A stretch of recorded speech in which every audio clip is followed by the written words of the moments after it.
Hello there, Internet. MegaMogwai here, and I got another Legends of Runeterra video for you guys today. It's been a while. I had a bit of a voice crack there towards the end. Hello! Yeah, it's been like 5 days, right? I decided to take a bit of a break because the meta was becoming a little bit unbearable. I think I explained myself more than enough at that point. Like, I don't want to sound like a broken record. That's why I kind of disappeared from Twitter for a few days, because I was just going to end up repeating the same thing again and again, right? The meta was tough. A lot of people were noticing it. Twisted Fate Fizz was at the very top, alongside a bazillion different target decks that all looked exactly the same.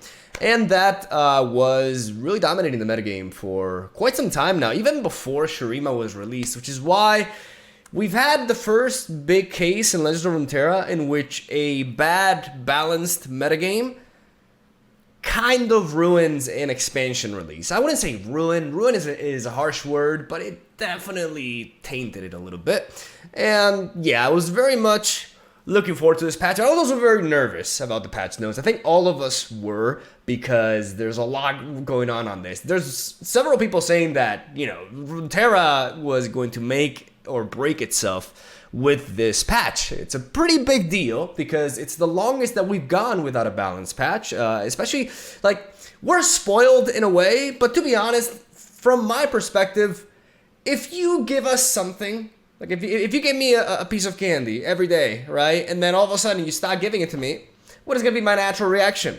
What the fuck, Timmy? Give me my fucking candy every day. What are you doing? And that's kind of how we react to, you know, a lack of balancing when we've received regular balance patches from Riot. We riot at them, naturally, as now we finally have this patch, and I have a lot to say. So this intro has already been way too long. So without further ado, let's just jump into it and talk about the patch 2.5 notes, which is, oh my lord, a spicy one. I gotta say, in case you're wondering, I am very happy. Not 100% satisfied, but extremely happy with this patch. This patch also brought certain adjustments that I did not see coming, and for the majority of them, like, really, it was a pleasant surprise, basically. So we have a metagame snapshot right here. So they actually provide you with their data regarding the different archetypes, their play rate and their win rate. So I think this is very neat for them to share that with us. I have a little bit of, you know, not OCD, what's the right term? I'm not, attention deficit disorder, I think is the thing, right? Yeah, this is a lot of data. I'm recording a video. I'm going to skip right through it, and I'm going to go to the card updates, and we're going to start off with your boy.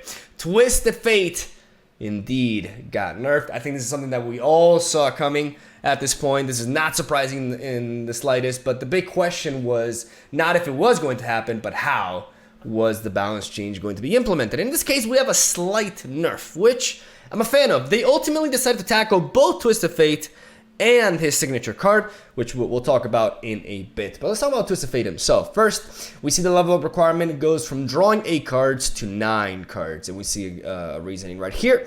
Twisted Fate quest can be completed in an extremely short window of time, considering his level 2 is usually completely game winning.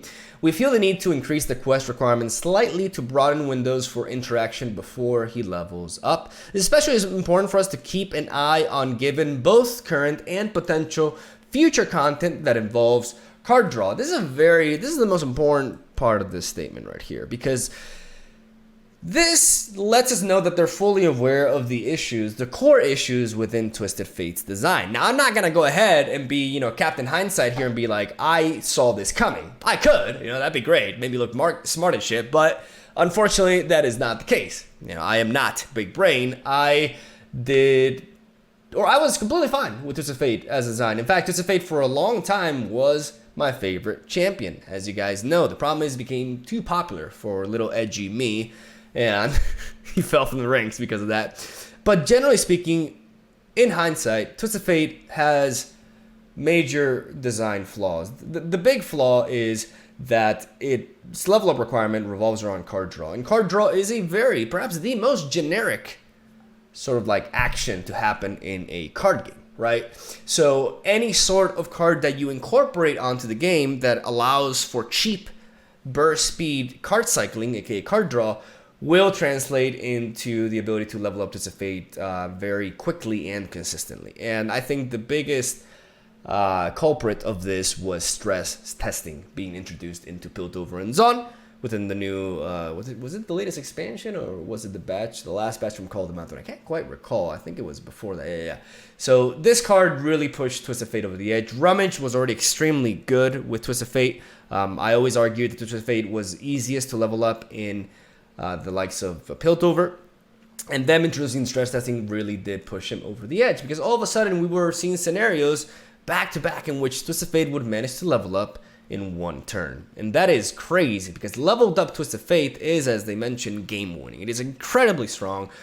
Just being able to draw a card in a tune every turn and then deal that AoE damage in conjunction with the gold card at the end, and the ability to combine this with stuff like kegs. There's so many different ways in which this can be, but you don't even need to synergize with leveled up Twisted Fate to just get massive value out of him. Pretty much, if he's not answered relatively swiftly, you are most of the time going to end up winning the game. You have a reactive game plan against everything all of a sudden. Like, you have the ability to wipe out swarms, and you have the ability to stun big, beefy, elusive attackers, for example, that Target loves to throw at you in the late game. So Twisted Fate is incredibly complete in that regard.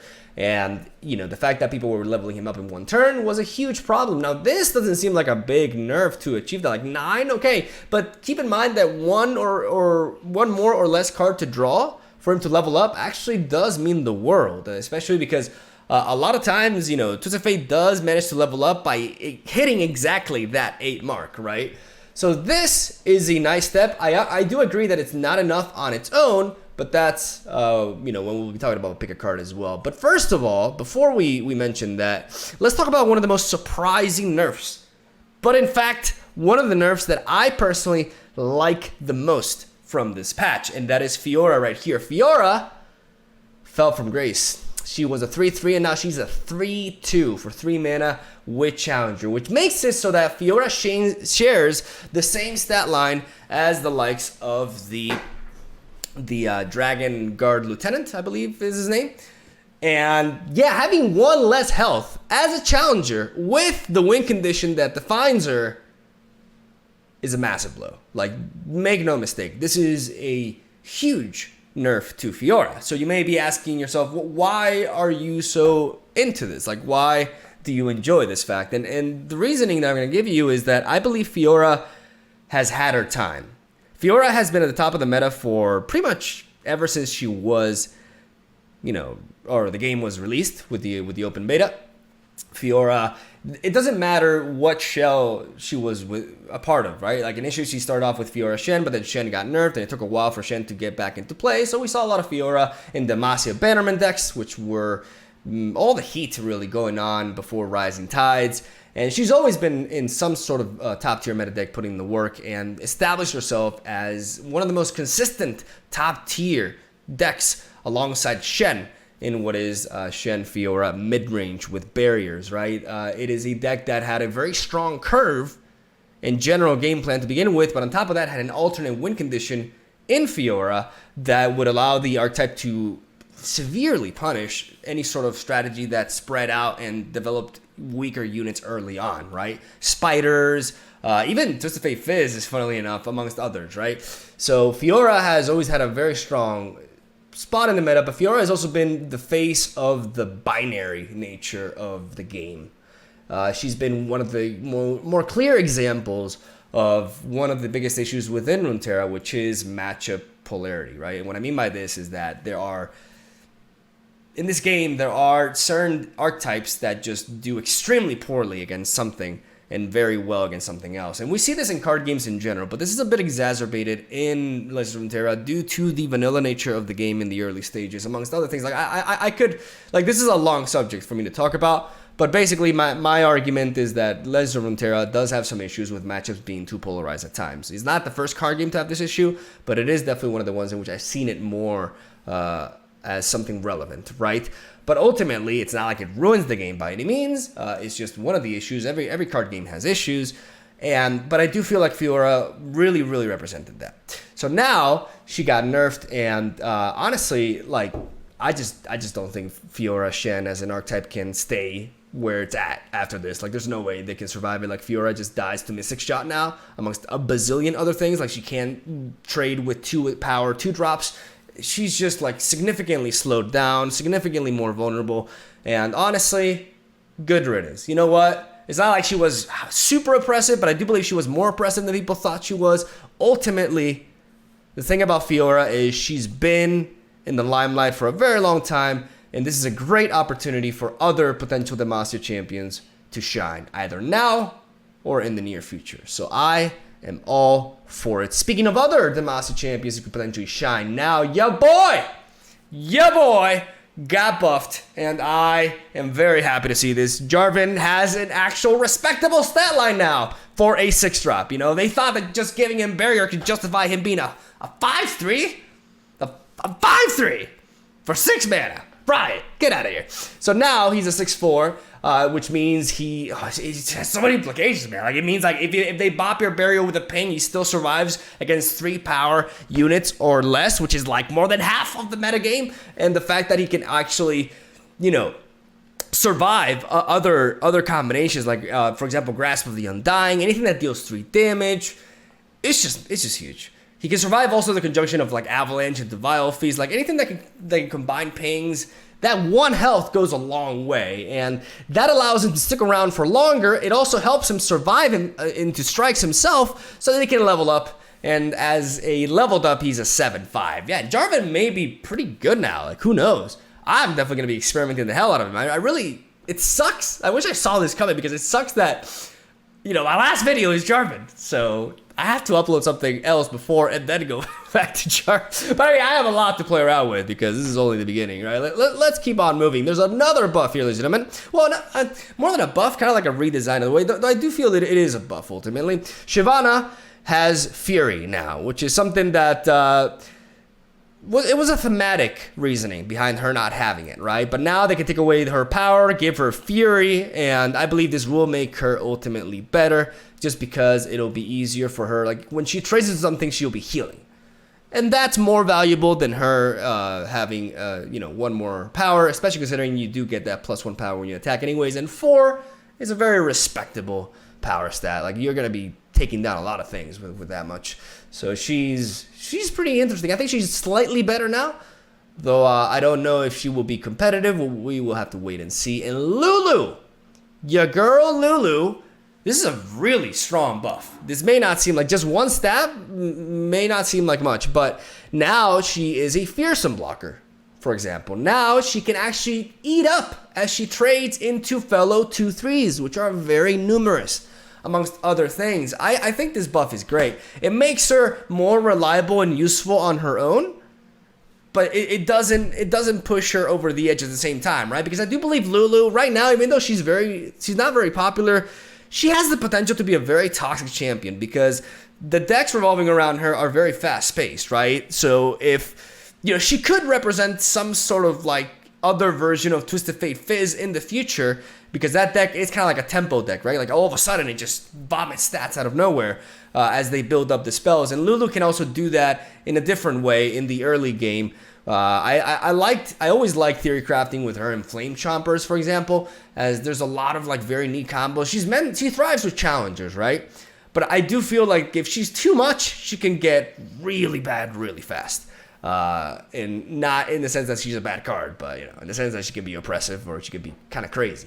So we're gonna see how this is. I definitely do expect this is gonna help Lulu tremendously, but it's more so about her archetype, right?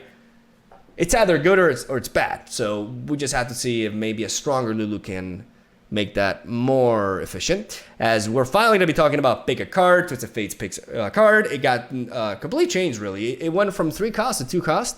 And the change says you place a card from your hand into your deck, draw 2 at the next round start, and you give them fleeting. So it's 2 mana to draw 2 fleeting. It's honestly, this card is pretty butchered at this point, because it's always like a worse rummage, right? The majority of the time. And yeah, it just doesn't make as much sense, but it's a change that had to happen. Let's read the reasoning. Pick a card's draw power was both allowing significant lethal setups while also creating explosive card draw. The turbo level Twisted Fate on round 5. I like the fact that they use turbo level. Dude, that's my expression. I'm gonna take credit for that because reasons. We're streamlining the effect to reduce the ceiling of this card. And yeah, that's a pretty strong reason. Like, it's just a nerf that had to happen. Because otherwise, they have to just completely butcher Twisted Fate. And I don't think that's the best decision. So, yeah, big fan of this change. Even though it does take a bit of flavor from the card in a way. But ultimately, you know, because 3 mana, you know, 3 cards. Yeah, there's a lot of very minor things. But ultimately, it's what had to happen. And I'm happy it did. And this is such a necessary nerf. I would have been shocked if we didn't see this. Wiggly Burblefish went from a 3-1 to a 2-1. Wiggly Burblefish can, or Jiggly Wiggly rather, can both efficiently and reliably cost 0 mana. That is intended design. This is an exciting build around and a payoff, so we're leaving this capability but flatly reducing its power to reduce the payoff and lethality of Fizz's friend, especially when copied. This is very important. This power nerf is more impactful than other cases for units because this is an elusive unit, first of all. An elusive unit that is a target for creating copies with the 2 mana burst speed Piltover card, which I forgot the name of because I've had a bit of a break and I'm drawing a blank. But you know what I'm talking about. So now that will create a 3-2 0 mana Jiggly Wiggly instead of a 4-2. And the fact that, you know, this Burblefish will have 2 attack and the other one will have 3 instead of 3 and 4, you've taken 2 power out of that. That's massive. Like, a lot of times that will buy you an extra turn, which is what you tend to need against the deck. So, massive, super key nerf that had to happen, and I'm just so relieved it did. We got Dredgers. We got a reversal. Dredgers, in case you don't know, used to be a 1 mana 2-1, and he's back at it. And honestly, this is very relevant because now this guy can trade into 3-2s, including something like Aphelios, and that's just huge. So yeah, not much more to say about it really because 1-drop changes tend to be that straightforward, but great for deep. And yeah, really happy for deep. And here it is, ladies and gentlemen, the solution to the concurrent timelines degeneracy. Just making sure I'm recording. Okay, there we go. The Dreadway has gone from a 9 mana 4-8 to an 8 mana 4-6. And here's the reasoning. Changing the Dreadway has 2 purposes. First off, we want to prevent the concurrent timelines plus Ledros into Dreadway from occurring, regardless of the deck's power level. Very important. It's not like this. It's not that this combo was like plaguing the ladder and it was like, you know, Twisted Fate Fizz levels or anything like that. But it was just super cheap. There were some matchups in which you just did not draw the answer, and it just felt like you lost to a dice roll, basically. It felt really bad. It had no place in the game. I wrote a twit longer on this. I've never wrote a twit longer in my life, so I think that explains it all. Variance has its places, but this particular combo is decisive in gameplay considering its erratic nature. Secondly, the change gives us an opportunity to adjust Dreadway for more decks to be able to use it and gangplank more effectively. I love it. I'm very excited. I think Dreadway was a little bit underrated at 9 mana, but I still do feel that it was a bit too late coming into the game, right? But now at 8, if you mix this with like Piltover, all of a sudden you could play Dreadway on turn 8. It could be your own version of Leviathan, like your Mystic Shots deal 4 damage. If you have Powder Kegs, the duplication is even further exacerbated. It's super exciting. Like, I'm actually really excited to mess around with the Dreadway and some potential Powder Keg Ezreal decks amongst other stuff, you know, Funsmith, etc., etc. Like, now playing Dreadway with Funsmith on the board 1 turn earlier, like, I actually feel like this can be a thing now, and I'm very excited for this change, and also very happy that this stupidity is out of the game. We have Shadow Assassin, who is a 2-1 now. I think this was warranted. I think the power creep in general in the game has gone up quite a bit with these few expansions. And 3 mana 1-2 Shadow Assassin was kind of laughable at that point. You know, we're past the times in which she was pretty crazy. And I think, you know, not much more to say. I think Ionia definitely needed this, and I'm happy to see it. We got the Fate Guide, another very interesting buff. This actually does matter quite a bit. This makes it so that this body represent the threat, because you're dealing 3 damage to the Nexus every time this connects, and with 4 health, like it can potentially survive 2 blocks, and that is a lot for a 4-drop that is basically carrying over its own value onto something else upon entry, right?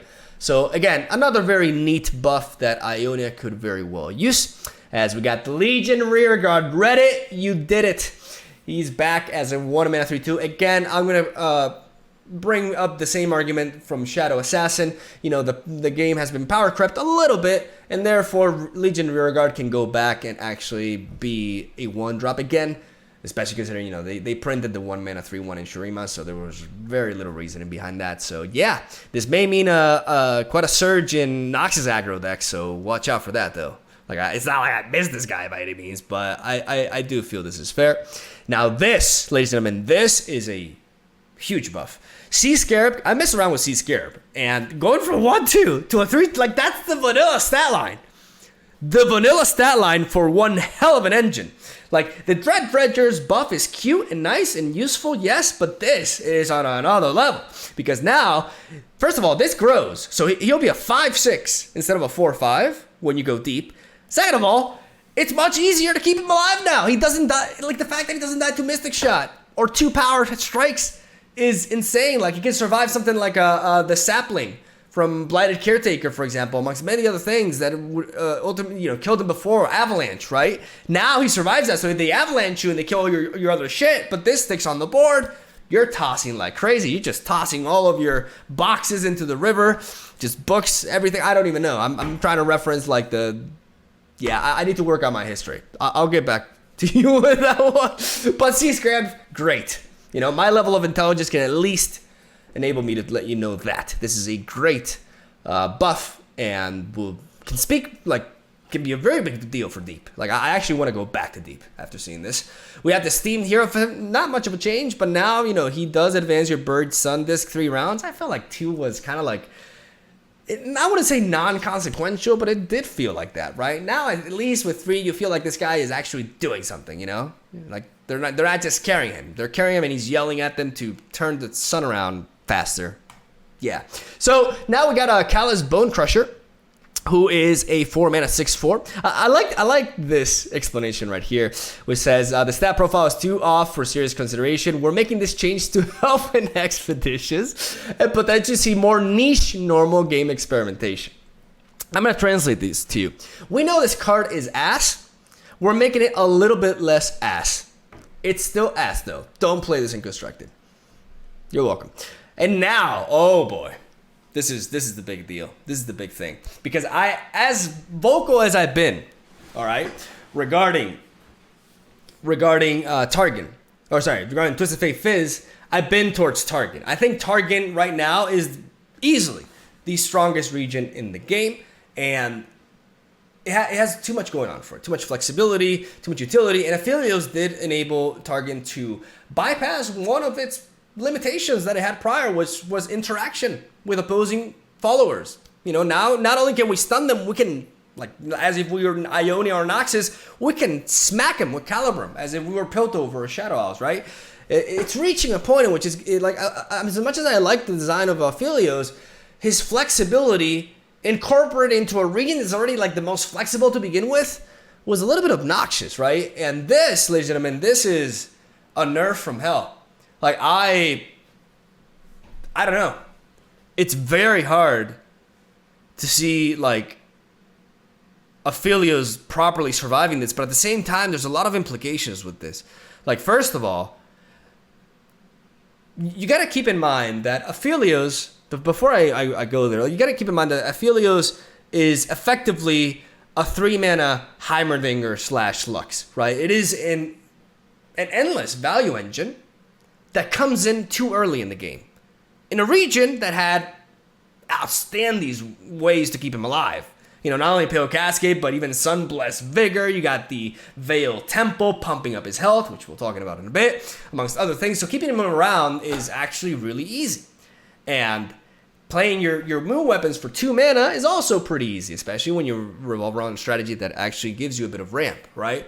Now, the moon weapons costing 3 mana, first of all, it's going to slow down Aphelios' level up significantly. So it'll take you longer to benefit from Aphelios's moon weapon cost reduction, which will now basically revert them back to normal, right? But it's not just like a linear sort of change in that regard, because it's actually taking you longer now to achieve that level up, because they cost more, that you will take longer to get the payoff. So it actually goes beyond that. Like, it's not symmetrical. In case I don't feel like I need to ramble too much, but I want to explain myself as best as I can here. So this makes it so that now chaining, the moon weapons and getting them off is just going to be difficult. It's going to be easier to play around them, because playing back-to-back moon weapons on the same turn will be easier said than done. You'll need 6 mana for that instead of 4. We're talking about a 2 mana difference. It's just a massive deal. There could be some perks though, like mixing Aphelios now with champions like Heimerdinger and Lux. There's some interesting implications now. Now a couple of moon weapons give you a final spark on Lux. These also translate into 3/1 fearsome turrets with Heimerdinger. There are some things to explore, and it's not all bad, but for the most part, this is a tremendous nerf to Aphelios, and it's such a big nerf to a champion that represented the majority of Targon decks as of now, that I do feel that even though I don't think Targon has been hit enough, I do think this is a big step in that direction, and I think it may actually prove to be enough. Like, maybe I'm not looking at the picture properly here, which is why we need some time to test out and see if we do need to start talking about star shaping again, and the invoke mechanic and all that stuff, right? Very heavy hit to one of the most newest champions, and yeah, just overall happy to see it, because he was just everywhere, man. Like, honestly, I love his design, but he was just everywhere, and it was obnoxious. I like the fact that they reduced the cost of gifts from beyond, so that it doesn't, it still costs you the same to play this and get a moon weapon. I like that quite a bit. And last but not least, definitely not least, ladies and gentlemen, we got another hit to target the Vale Temple. I think, when I saw this card, I immediately thought that it was going to be busted. Somebody was going to be able to break it, because mana ramp is extremely strong, and in a game like Runeterra, it can definitely go a long way, especially in a region with a bazillion burst speed spells like Targon. So now we have a significant nerf to the card. Now you don't get the +1 health boost, and this matters a lot, because you're basically stripping the landmark from one of its win conditions, right? Or one of its aspects that make it a win condition. Because what Vale Temple did is not only provide you with a mana boost over your opponent every turn after you committed the investment early on, it also made it so that it was a great way of protecting your engines like Aphelios by giving it a +1 health boost every turn. That, before you knew it, Aphelios had like 7 health. And all of a sudden, you can't kill him with pings anymore. You have to like vengeance him or something, right? So this is a big blow to the strategy, and one that I like to see, because I still do like the fact that there's a landmark that's so relevant in the metagame, right? And I actually do like the Vale Temple, its design and everything. I have a lot of fun with it. Like, the reason why I don't play it as much is because it's in Targon, and I'm just tired of Targon. But it's actually a really cool card, and I do feel like it's still viable, but it will no longer be as ridiculous. And I'm just all for this change, honestly. And that's basically it. I was expecting a longer video, considering we were. I guess I rambled, but I didn't ramble as much as I have done in the past, and I'm happy about that, because I was still talking for like 30 minutes. Well, that was a lot to talk about. I did ramble. I think I gave like a speech on Fiora just to fade at one point, but whatever. Regardless, great patch. Great patch. Is it everything that I wanted to see? No. Are there concerns? Yes, there are concerns, like Lee Sin, for example. Because you hit Aphelios, but you didn't hit star shaping. There's so many things from, like, Lee Sin is just still scary. I think he could become better now, and I just really dislike that champion. But besides that, like, it's very exciting. Like, seeing Fiora fall from grace, I'm sorry, girl, but it's fantastic. And Twisted Fate Fizz can go fuck themselves. So ultimately, it's a wonder to see. Perhaps would have liked a few more buffs, ultimately, because there's a lot of nerfs, but at the end of the day, we needed the nerfs. I'm excited for deep. I'm excited for some general Ionia buffs. I'm super excited for the Dreadway. Expect some experimentation with that and with Lulu as well, and of course with your boy Jarvan.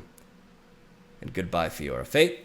And that's where I'll leave it at. Thank you guys for watching. Hope you enjoyed. Leave a like for regular Legends of Runeterra content. I know I can't say daily if I spend like a bunch of days. But to be fair, like I said, the uploads will be generally daily. Unless the metagame becomes absolute horseshit and I need a bit of a break, right? I think you guys understand that. I'm super excited for this. I definitely do believe this is going to shape things up. It's not going to fix everything, but it is definitely a good, I'm going to say a great balance patch.